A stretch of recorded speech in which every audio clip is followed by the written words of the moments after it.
you are at risk of wasting your life. That's the shocking message of Psalm 127. You can expend yourself and gain exactly nothing.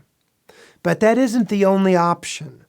The psalm contains two contrasting stanzas that at first seem disconnected. The second stanza describes the blessedness of covenant children. Godly children are compared to arrows a warrior uses against an enemy. Good children protect their parents and promote their biblical values in the world. For this reason, throughout history, children were not thought of as a curse to be avoided, but as a blessing to be secured. Scripture's overall view of children is positive, and God's people should ordinarily desire children and actually strive to have and raise them well.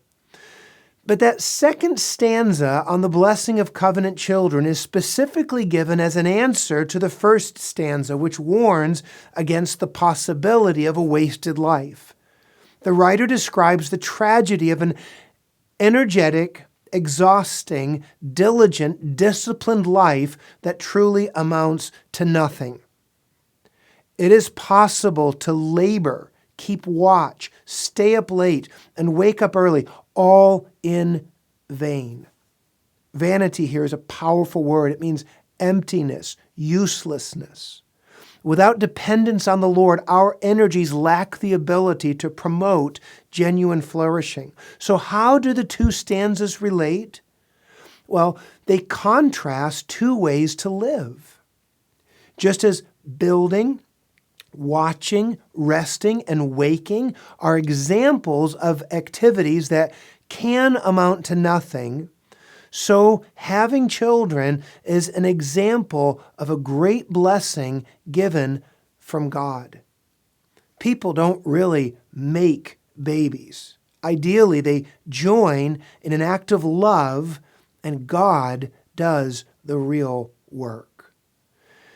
In contrast, then, the writer isn't discouraging labor or demanding procreation.